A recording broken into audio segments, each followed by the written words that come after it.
고린도전서 3장 계속해서 보겠습니다.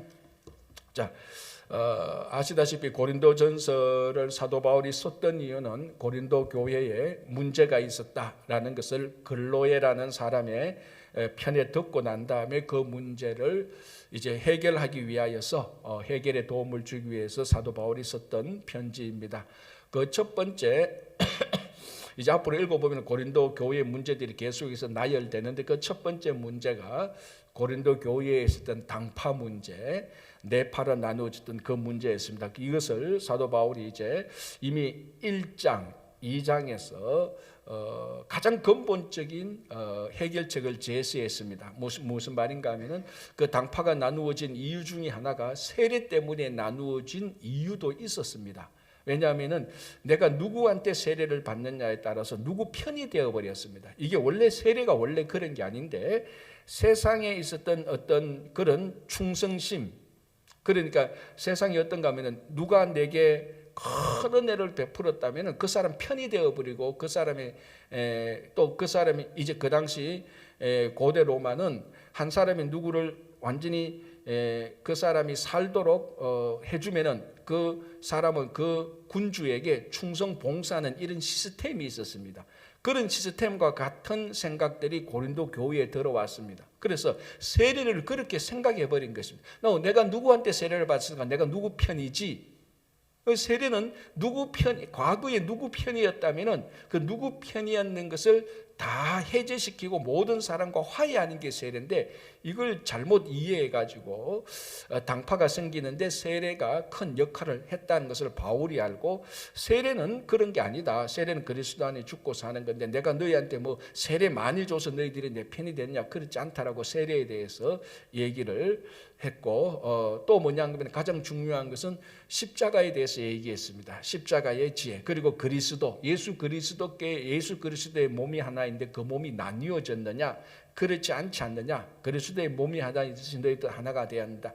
이런 것을 알 수 있는 것이 십자가의 지혜인데 이게 유대인들에게는 거리끼는 것이고 이방인들에게는 미련한 것이 되고 이렇게 해서 그 십자가의 제, 그러니까 고린도 교회 문제 있는 분쟁이 있는 그 교회에 사도 바울이 강력하게 내세웠던 것이 십자가를 생각해 보라. 그 십자가를 생각해 보면은 분쟁이 생길 수가 없다. 시기와 분쟁이 생길 수가 없고 당파가 생길 수가 없다라고 이제 2장에서 얘기하고 3장 첫 부분에 그것을 아주 중요하게 얘기를 하는 것입니다.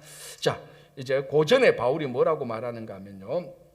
1절 2절 제가 다시 한번 읽겠습니다. 형제들아, 내가 신령한 자들을 대함과 같이 너희에게 말할 수 없어서 육신에 속한 자 곧 그리스도 안에서 어린아이들 대함과 같이 하노라. 자, 고린도 교회 교인들을 사도 바울이 볼 때는 이 굉장히 성숙해서 십자가의 지혜를 얘기했는데도 못 알아듣는단 말이죠. 육신에 속한 자. 왜냐하면 이 당파에 속했다는 것은 육신에 속한 것과 똑같지 않습니까? 내가 누구에 속했다, 내가 누구 편이다. 그 육신을 따라가는 겁니다. 정말로 성령을 따라가면 어느 한 사람과 친하게 지낼 수는 있지만 그 사람을 중심으로 당파를 만들지는 않죠. 그건 완전히 세상적인 그 잘못된 건데, 그래서 바울은 그런 고린도 교회 교인들을 보고 신령한 성숙한 교인들을 대하기보다는 아직까지 연약한 육신에 속한 자들로 대할 수밖에 없었던 것을 얘기합니다. 자, 2절, 내가 너희를 젖으로 먹이고 밥으로 아니하였다. 이거 너무나 쉽게 우리가 딱 알아들을 말 아닙니까? 자, 여러분, 이게 주일학교 애들도 초등학교 애들도요, 애들이 학교에서 이제 7살, 8살이 아직도 젖 먹고 있으면 애들이 되게 놀리잖아요. 그렇잖아요. 7살, 8살 때면 젖다 떼야 되는데 뭐 밥을 먹고 뭐 빵을 먹고 이런 걸 먹어야 하는데 7살, 8살이 그 학교나 교회 와서 젖 먹고 있으면 애들한테 놀림 당한다고. 아직까지 미성숙하다고. 그때는 밥을 먹기 시작해야 되는 거죠. 그죠? 자, 이 어린아이들이 밥을 먹지 못하고 젖을 먹는 것, 이걸 지금 고린도 교회 교인들의 신앙이 그렇다는 것을 비유하고 있습니다. 자, 젖을 떼고 밥을 먹으려면 두 가지가 선행되어야 됩니다. 첫 번째는 입맛이 바뀌어야 됩니다. 그렇잖아요. 그 젖을 먹는 입맛이 딱 길들여져 있는데 그걸 떼고 밥을 먹으면서 그 밥 안에서 맛을 느껴야 되는 겁니다. 그러니까 전맛에서 밥맛으로 옮겨야 되는데 입맛이 안 바뀌는 것. 무슨 말인가 하면은 여전히 저절되지 못하고 밥을 먹지 못하는 이유는 입맛을 변화시키지 못하는 겁니다. 세상의 맛에 꽉 찌들었다가 세상의 쾌락과 편리와 세상의 이익에 거기에 꽉 찌들었다가 이제는 십자가로 돌아가야 되는데 이 십자가 맛이 없는 거예요. 왜? 십자가는 뭡니까? 헌신이고 희생이고 양보고 다른 사람을 먼저 세워야 되고 다른 사람의 이름을 높이고 자기 이름은 없어야 되고 이게 입맛이 안 맞는 겁니다. 세상에 가면 쾌락도 있고 즐겁고 하는데 입맛이 바뀌어야 되는 거거든요. 그래서 세상의 쾌락에 빠져 있다가 젖을 먹고 있다가 밥을 먹으면 입맛 바뀌는데 입맛이 안 바뀌는 거예요. 아직까지 고린도 교회 교인들은 자 보십시오. 이 고린도라는 그 도시 굉장히 쾌락의 도시라고 말했지 않습니까? 첫째 번에 무역 항구 도시고 무역 도시고 상업 도시고 굉장히 번성했던 도시입니다. 그러니 뭐 쾌락이 많죠. 그러니까 고린도 교회의 문제는 고린도시에 있었던 고린도 도시에 있던 문제가 필터링 없이 여과 없이 들어왔기 때문에 생긴 것이라고도 제가 얘기를 했습니다. 그러니까 이 고린도 도시에서 세상에서 누리던 입맛을 못 바꾸는 겁니다.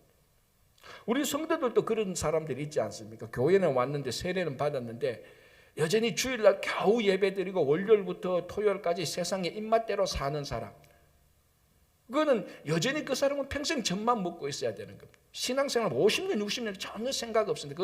그건 50년 60년이 된다도 몰래 집에 가서 젖 먹는 사람하고 똑같습니다. 입맛이 바뀌어야 되고, 두 번째는 밥을 먹기 위해서는 소화력이 있어야 됩니다.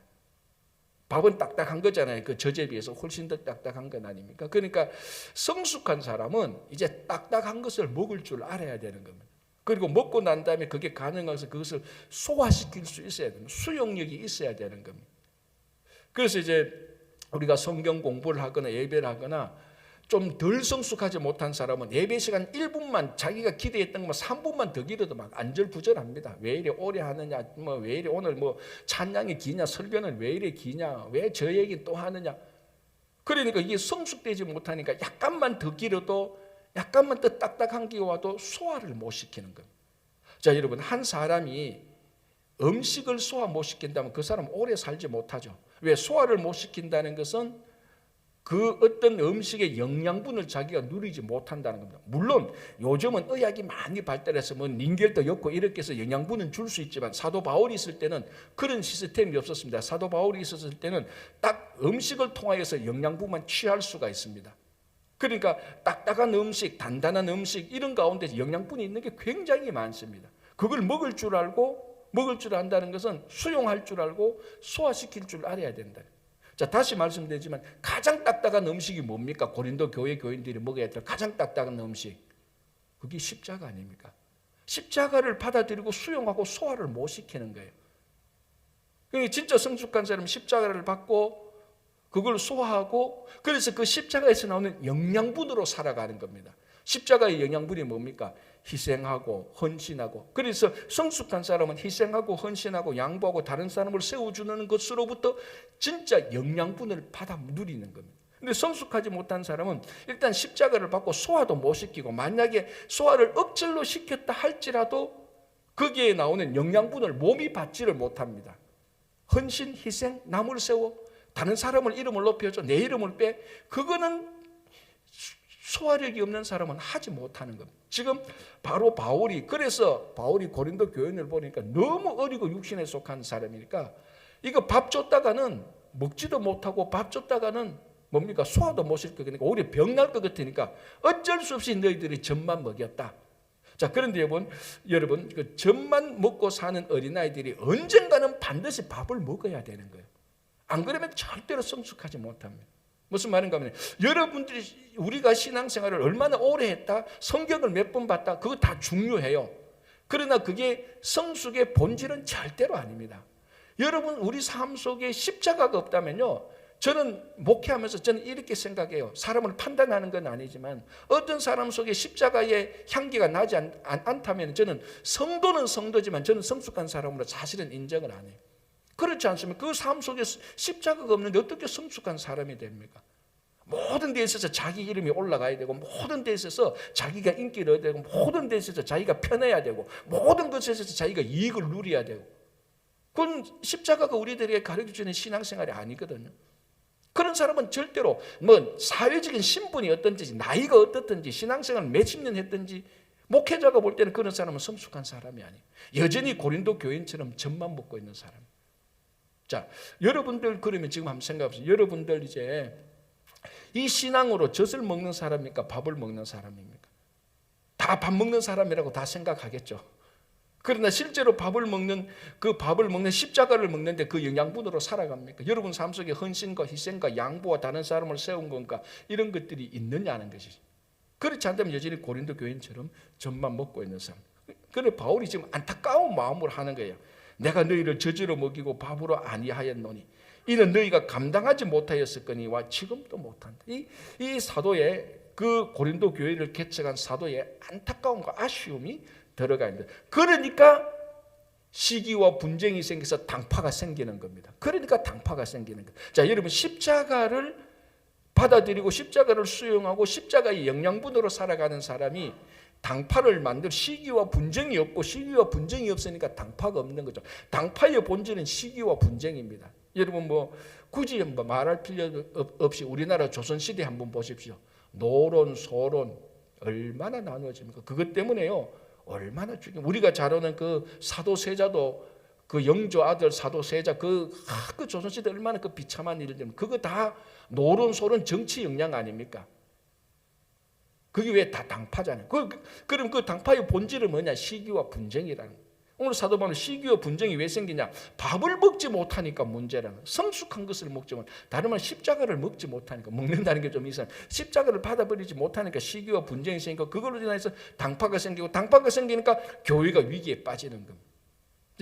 그러니까 뭐 바울이 말하는 것이 굉장히 우리가 듣기에 합리적으로 논리적으로 착착 얘기합니다. 자, 3절 보시기 바랍니다. 너희는 아직도 육신에 속한 자로다. 너희 가운데 시기와 분쟁이 있으니. 육신에 속할 수밖에 없는 게 젖만 먹고 있으니까 그렇죠. 시기와 분쟁이 있으니 어찌 육신에 속하여 사람을 따라 행함이 아니리요. 어떤 이는 말하되 나는 바울에게라 하고 또 다른 이는 나는 아볼로에게라 하니 너희가 육의 사람이 아니라. 자, 이건 이제 이미 앞에서 했던 얘기고요. 자, 그럼 바울과 아볼로, 물론 여기 이제 당파는 게바와 그리스도가 있지만은 바울은 대표적으로 고린도에서 목회를 했던 바울 자기 자신과 아볼로의 예를 들고 있습니다. 아볼로가 고린도의 유명한 성경 교사였거든요. 그러니까 이 고린도 교회에서 바울은 교회를 개척해서 세웠습니다. 이제 거기에 아볼로가 성경 교사로 와서 성경을 가르쳤죠. 그래서 바울은 나는 심었고 아볼로는 물을 주었다라고 말을 하는 겁니다. 그렇죠? 자, 거기에 대해서 뭐라고 말하는가 하면 5절 보세요. 그런즉 아볼로는 무엇이며 바울은 무엇이냐? 그들은 주께서 각각 주신 대로 너희로 하여금 믿게 한 사역자들이니라. 나는 심었고 아볼로는 물을 주었으니 오직 하나님께서 자라나게 하시는. 그러니까 아볼로와 바울의 관계가 뭡니까? 사역자들입니다. 사역자들. 자, 그리고 9절 보시기 바랍니다. 우리는 하나님의 동력자들이요. 누구? 바울과 아볼로는 하나님의 동력자입니다. 그러니까 바울과 아볼로, 이 사람은 시기와 분쟁의 대상이 아니죠. 무슨 대상입니까? 서로서로 동력해야 되고 협력해야 되는 사역자들입니다. 그런데 이 어린 육신에 속한 고린도 교회 교인들이 바울과 아볼로를 경쟁하도록 만들어 나가. 나는 바울파, 나는 아볼로파. 원래 바울과 아볼로는, 바울은 심었고 아볼로는 물을 주고 하나님께서 자라게 하셔서 바울과 아볼로는 이 둘은 누가 높고 낮고가 없어요. 동력자들이에요. 여러분, 동력자들은 것은 신분과 지위가 다 같다고 서로서로 인정하는 거예요. 그런데 시기와 분쟁을 하는 고린도 교회 교인들이 자기들이 바울과 아볼로를 중심으로, 바울과 아볼로는 일체 자기한테서 성경 공부를 배우고 세례받은 사람이 일체 당파를 형성하기를 원했던 사람들이 결코 아니에요. 바울과 아볼로는. 근데 거기 있던 사람들이 시기와 분쟁으로 당파를 만들어버려서 바울과 아볼로를 서로 적대시하도록 만들어 놔버린 거예요. 경쟁 상대를 만들어 놔버린 거예요. 경쟁 상대가 아니고 동력자고 사역자입니다. 그래서 바울이 안타까워서 하는 거다. 바울과 아볼로는, 바울이 말해 나는 아볼로와 동력자다. 누가 누구를 더 이기고 하는 거 아니고 나는 심었고 나는 심었고 아볼로는 자라나게 하고 그래서 우리가 둘이가 잘 동력되어서 이 교회를 세워가는데 왜 사람들이 이파 저파로 나눠서 둘을 경쟁 상대로 만들어 가지고 교회를 분란시키느냐? 바울이 지금 그렇게 말해요. 그러면서 자 7절에 오직 자라게 하시는 이는 하나님이다. 그러니까 바울의 말 속에 뭐가 있는가 하면 심고 물을 주는 사람은 동력자들이지만 자라게 하시는 사람에 비하면 아무것도 아니다. 심고 물을 아무리 줘도 자라지 않으면 그거 무슨 의미가 있느냐? 의미가 없지 않냐. 그래서 심고 물을 바울 아볼로와 내가 심고 물을 주었지만 하나님께서 자라나게 하시니 진짜 자랑을 하려면 하나님을 자랑해야 돼. 이 자라게 하시는 하나님을 자랑해야지 바울과 아볼로는 자랑받을 사람도 아니고 우리는 동력자로 사역자들이다. 바울이 지금 아주 중요한 말을 하는 거죠. 이게 오늘날 21세기 사는 우리 전 지구상에 있는 모든 교회에 다 해당되는 겁니다. 미국 교회도요. 제가 어떤 좀 얘기 들을 게 있어 들어보니까 정도 차이는 좀 있지만요. 그리고 싸우는 그 질의 차이는 좀 있지만요. 다 분쟁이 있고 분파가 다 있어요. 사람 사는 데는. 이제 방법과 패턴과 정도 차이는 좀 있더라고요. 우리 이민교회는 어떤 교회는 보면은 싸워도 좀 젠틀하게 싸우지 않고 이렇게 말하니까 누가 젠틀하게 싸우네. 치고받고 목숨 걸고 싸운다 그랬는데 어쨌든 싸우는 것도 퀄리티 있게 싸우는 것도 아니고 막 진짜 너무 사람들이 어렵게 만드는 그런 분열의 경우도 가끔 봅니다. 그게 문제. 다 지금 그 문제에 대한 해결책을 지금 바울이 이 고린도전서 1, 2, 3장에서 말하고 있습니다. 다 보면 다 시기와 분쟁입니다. 왜 분쟁이냐? 성숙한 것을 밥을 못 먹으니까. 그래서 여러분 오늘부터 밥 열심히 드셔야 돼요. 밥 열심히. 무슨 밥? 십자가의 밥을 열심히 드셔야 돼요. 그래야 성숙한 거죠. 자, 그리고 난 다음에 그래서 바울은 그 교회의 분쟁을 해결하기 위해서 밭의 비유를 들고 난 다음에 이제 그 다음에는 건축물의 비유를 들고 있습니다. 사실 핵심 메시지는 똑같습니다. 분쟁하지 말고 한마음 한뜻 해서 교회 잘 섬기고 성숙하라 그 말인데 이제는 건축물에 대해서 바울이 얘기를 이렇게 말합니다. 10절 볼게요. 내게 주신 하나님의 은혜를 따라 내가 지혜로운 건축자와 같이 틀을 닦아두매. 자, 바울은 이제 자기가 건축물을 세운데 자기는 틀을 닦아놓은 사람이라고 말합니다. 자, 그러면 건축물을 세우는데 틀을 닦으면은 기초를 세우면 뭐 해야 됩니까? 그 다음에 그 위에 건물을 세워야죠, 그죠? 그러니까 바울은 나는 기초를 닦은 틀을 닦은 사람이다. 그러면 누군가 다른 사람은 여기 건축물을 세워야 된다. 그러니까 고린도라는 교회의 틀을 바울이 닦았는데 아볼로가 그 위에 건축물을 세웠습니다. 성경 공부를 해서. 그 바울과 아볼로가 서로 적대적인 관계입니까? 동력 관계입니까? 동력 관계죠. 누구는 틀을 닦고 누구는 건물을 세우는 겁니다. 그러니까 밭의 비유를 하고 난 다음에 이제 건축물의 비유를 하는데 핵심은 똑같습니다. 자, 다시 볼게요. 11절. 이 닦아둔 것 외에는 능히 다른 틀을 닦아둘 자가 없으니 이 터는 곧 예수 그리스도라. 자, 이제 바울이 또 중요한 걸 말해요. 바울이 틀을 닦았다. 교회의 틀을 닦았다. 기초를 세웠다 하는데 이 기초가 뭐냐? 예수 그리스도라는 거예요. 그러니까 누구든지 이 터 위에 빌딩을 세워야 됩니다. 교회를 세워야 됩니다. 그런데 이 터가 예수 그리스도 위에 세워야 되는 겁니다. 그 교회의 터는 예수 그리스도라는 거예요. 이게 또 굉장히 중요한 거예요. 사실 이것 또한 앞에 십자가의 지혜처럼 우리 교회의 본질입니다. 교회의 터는 교회의 기초라는 말은 교회의 모든 사역은 교회에서 행해지는 모든 사역의 본질은 예수 그리스도여야 되는 겁니다. 이것만 우리가 사역을 할 때마다 명심한다면요 시기와 분쟁이 일어날 수가 없죠. 내가 왜 찬양을 하는지, 내가 왜 봉사를 하는지, 내가 왜 주방 봉사를 하는지, 내가 왜 주차 봉사를 하는지, 내가 왜 찬양대를 하는지, 내가 왜 주일학교 교사를 하는지, 또 뭐 있습니까? 내가 왜 화장실 청소하는지, 이 모든 것의 기초가 예수 그리스도라는 겁니다. 내가 사람한테 잘 보이려고, 나 이거 좋아하니까 그런 게 아니고 이 터가, 교회의 터가 예수 그리스도니 예수 그리스도 때문에 그 일을 하는 겁니다. 모든 것의 원인이 예수 그리스도예요. 그래서 이 터는 그리스도다. 그래서 이 터 위에, 그리스도의 터 위에 빌딩을 세워라. 자기 욕심과 자기 야망과 자기 인기와 자기 명예 위에, 자기 자랑 위에, 자기 능력 위에 교회를 세우는 게 아니라는 것이. 터 위에, 그래서 터 위에, 예수 그리스도라는 터 위에 세운 교회는요, 시기와 분쟁이 있을래야 있을 수가 없습니다. 왜냐하면 애시당초 그리스도 위에 세운 사람이 무슨 시기와 분쟁이 있겠습니까? 그래서 바울이 이 터를 닦았는데, 기초를 닦았는데, 이 기초는 예수 그리스도다. 그리고 여위에 건물을 세운다. 이제 그게 굳이 말하자면 누군가 하면 이제 아볼로와 같은 사람이죠. 자, 다시 11절 보겠습니다. 이 닦아둔 것 외에 능히 다른 터를 닦아둘 자가 없으니, 자, 다른 터를 닦으면 안 됩니다. 자기 욕망, 자기 욕심, 자기 인기, 자기 열심으로 절대로 안 됩니다. 이 터는 곧 예수 그리스도라.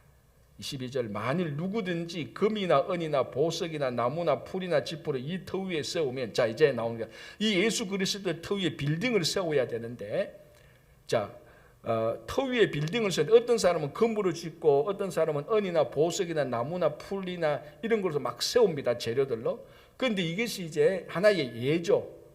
불이 나면은, 그 건축물에 불이 나면은 탈 것 안 탈 것이 구별이 나는 겁니다. 자, 예를 들어서 금이나 보석으로 건물을 세웠다 칩시다. 금이나 보석이나 어떻게 건물을 세우는지 저는 모르겠지만 세웠으면 불나면, 자, 금이 불에 탑니까? 금이 불에 타면 금이 아니죠. 보석이 불에 타면 보석이 아니죠. 그런데 나무나 풀이나 지퍼로 그 위에 건물을 세웠다. 불나면은 한순간에 타죠. 타는 정도가 아니고 불을 더 나도록 하는 겁니다. 자, 이게 그러니까 터 위에 건물을 세웁니다. 그러니까 우리 각자가 신앙생활을 한단 말이죠. 그런데 불이 나면은, 불이 나기 전에는 나름대로 그래도 뭐 다 건물을 세웁니다. 나무 건물, 뭐 은 건물, 보석 건물, 금 건물, 풀잎 건물 다 나름대로 각자 목적으로 세우겠죠. 그럼 다 그 평상시에 보면 다 건물이 있네라고 생각할 수 있겠지만, 불이 한번 나면은 진짜 건물, 가짜 건물이 다 구별이 된다는 거예요. 그래서 한번 보죠. 13절에 각 사람의 공적이 나타날 터인데 그날이, 자, 그날이 무슨 날이겠습니까? 굳이 말하자면 심판날, 마지막 날. 자, 우리가 공적을 막 세운다고 막 세웁니다. 어떤 그리스도의 터 위에. 근데 이게 진짜인지 가짜인지 언제 판단난다? 그날. 자, 그날은 무슨 날? 오늘 보니까 불심판이 있는 날. 자, 13절, 각 사람의 공적이 나타날 텐데 그날이 공적을 밝히리니 이는 불로 나타내고 그 불이 각 사람의 공적이 어떠한 것을 시험할 것이라. 이게 제대로 세운 건물인지 안 세운 건물인지 불이 나면은 다 판단이 난다는. 그러니까 진짜 좋은 금과 진짜 좋은 보석으로 세운 건물은 금이나 보석이 불에 타지 나니까 불이 지나가도 남아 있는 겁니다. 그건 진짜라는 거죠. 그러나 나무나 풀이나 풀잎이 이런 거 가지고 와서 건물 세워놓으면, 건 이런 걸로 건물 세워놓으면 불 지나면 다 타버리고 없습니다. 그러니까 우리가 주님의 일을 할 때 지금 무엇으로 우리가 가장 귀중한 것을 하는지, 세상에서도 취급받지 않은 가장 싸구려 같은 걸로 주님을 섬기는지 우리 스스로가 한번 생각해봐요. 지금은 표 안 납니다. 그런데 날 불심판할 때 다 표가 나죠. 이게 진짜인지 가짜인지. 그죠? 자, 15절 보겠습니다. 누구든지 그 공적이 불타면 해를 받으리니 그러나 자신은 구원을 받되 불 가운데 받은 것 같으니라. 16절. 자, 이제 그 유명한 말씀을 하시죠. 너희가 하나님의 성전인 것과 하나님의 성령이 너희 안에 계시는 것을 알지 못하냐. 자, 너희가 하나님의 성전이다. 자, 이제 성전 비유를 하는 거죠. 그래서 우리 안에 성령이 계시면 우리가 성전이다라고 말을 합니다. 자, 여기서 일단 하나, 오늘 뭐 고린도전서를 보니까 바울이 여기서 무엇을 말하지 않는 게 하나 있습니다. 우리가 가끔 성경을 볼 때 성경의 저자가 말하는 것을 쭉 따라갑니다. 그죠? 그건 당연히 따라가야 되죠. 그런데 어떨 때는 말하지 않는 것도 볼 줄 알아야 됩니다. 이거는 좀 어려운 거지. 이건 진짜 그 당시 무슨 일이 있고 어떤 일이 뭐가 있었는데 왜 그건 말하지 않지라는 것을 알려면은 이건 사실은 좀 더 말하는 것을 아는 것보다 말하지 않는 것을 아는 게 더 중요하죠. 우리도 그렇지 않습니까? 누구 말하면은 알아듣는데 말하지 않고 꽁 하고 있으면 어렵습니다. 왜 저거는 말 안 하지 않는 그런 생각처럼. 지금 사도 바울이 너희가 하나님의 성전인 것과 하나님의 성령이 너희 안에 계시는 것을 알지 못하느냐라고 말하면서 말하지 않는 게 하나 있는데 뭘 말하지 않는가 하면, 지금 사도 바울이 고린도 전서를 쓸 때에 시대적으로 볼 때 AD 70년 이전입니다. 지금 제가 뭘 말하려고 하는 거죠?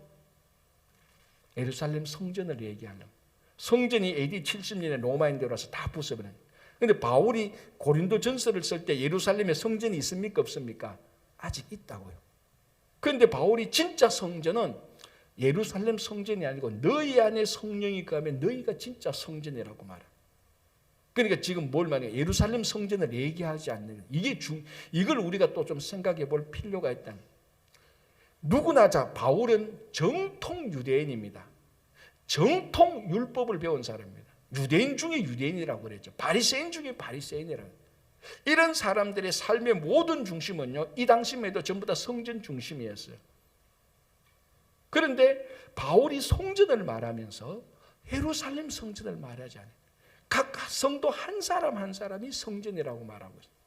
두 가지를 우리가 쉽게 생각할 수 있습니다. 첫 번째, 이미 사도 바울이 볼 때도 그 예루살렘 성전은 성전 기능을 못하고 있다는 것을 간파했습니다. 아, 성전 저거 그냥 이제 완전 형식만 남았구나. 완전 종교적인 기관과 제도에도 잘 미치는 못하는. 그래서 예수님께서도 요한복음인데 예수님께서 말하면 이 성전을 헐라, 내가 사흘 만에 다시 세우겠다라고. 이 성전을 헐라라고 한 것은 그 헤롯 성전 맞고 다시 세우는 것은 예수님의 몸을 말하는 거예요.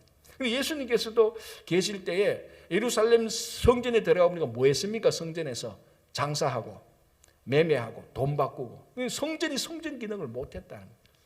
완전 정치적인 노름에 완전히 놀아나 버렸어요.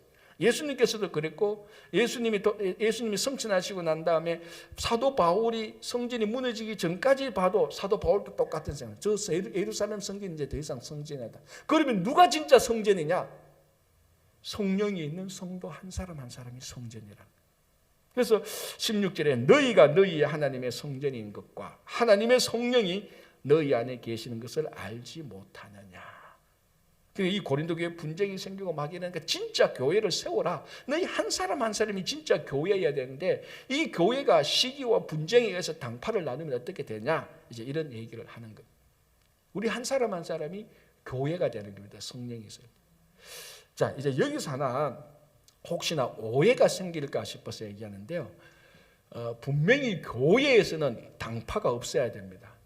그런데 가끔 이제 이것을 너무 한쪽으로만 해석해서, 그럼 목사님 교회에서는 친한 사람들끼리 모여서 좀 얘기하는 것도 당파입니까? 라고 이렇게 질문하는 사람이 있습니다. 여러분, 그건 당파가 아니에요. 자, 여러분, 자식이 10명이 있으면 10명 있는 자식끼리도 친한 자식들이 있고 안 친한 자식들이 있어요. 그렇잖아요. 자식이 있으면은 자식이 3명만 있을 때 2명은 친하고 1명은 또 안 친할 수가 있어요. 그래도 똑같이 자식이고 똑같이 자기들은 형제 자매. 이건 당파가 형성된 거 아니에요. 자기 취향과 그리고 자기하고 여러 가지 상황이 맞아서 좀 더 친하고 좀 더 얘기하고 좀 더 자기들끼리 모이는 사람이 있어요. 요거는 아직까지 당파가 아니에요. 요건 친한 사람들. 그래서 우리 교회는 구역을 그렇게 묶어주지 않습니까? 더 신앙생활을 잘할 수 있도록 더 친하고 더 교제가 되는 사람끼리 저희들은 구역을 만들어줍니다. 당파를 만들으라고 만들어준 게 아니에요. 당파는 뭐냐면은 자기끼리만 딱 묻혀서 다른 사람들에 대해서 시기와 분쟁이 있는 사람들입니다. 만약에 여러분들의 구역이, 만약에 여러분들이 친한 사람끼리 모이는데 우리는 우리끼리 모이는 목적이 다른 사람은 절대로 우리는 인정 못해.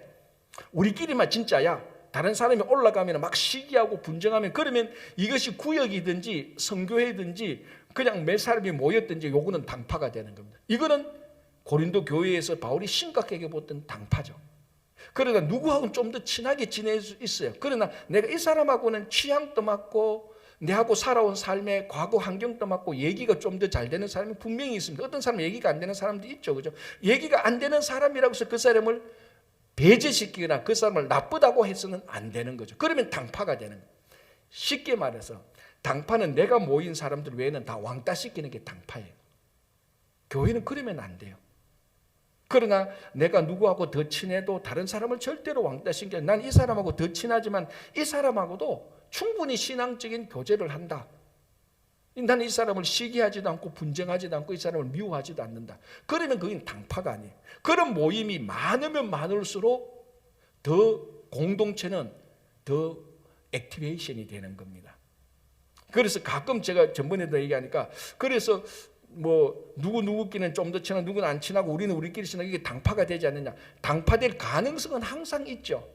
항상 있지만은 그래서 그런 사람들 그런 구역 그런 성격이 굉장히 늘 조심해야 돼. 우리끼리만 뭘 하고 다른 사람은 다 배제시키고 그러면 당파가 됩니다. 우리는 우리가 맞는 사람들이 맞지만은 다른 사람들하고도 충분히 우리는 신앙의 공동체를 만들어갈 수 있고 절대로 어떤 사람을 배제시키거나 어떤 사람을 시기하거나 어떤 사람을 무시하거나 어떤 사람은 우리하고 취향이 다르다고 해서 그 사람을 무시하거나 왕따시켜서는 안 됩니다. 그거는 당파가 되는 겁니다. 그래서 요 경계선, 요 기준을 사실은 잘 지켜야 돼요. 이거는 사람 사는 데는 다 그게 다 있어요. 안 그런 공동체가 없습니다. 이 지구상에 있는 데는. 그러나 그걸 당파로 안 만들 수 있도록, 당파가 안 될 수 있도록 그 구성원들이 잘 성숙하게 그 모임을 가져야 되는 겁니다. 그렇죠? 자, 18절 보겠습니다. 아무도 자신을 속이지 말라. 너희 중에 누구든지 이 세상에서 지혜 있는 줄로 생각하거든 어리석은 자가다. 자, 또 계속해서 지혜를 말하죠. 지혜는 사도 바울이 말하는 지혜는 하나만 생각하면 됩니다.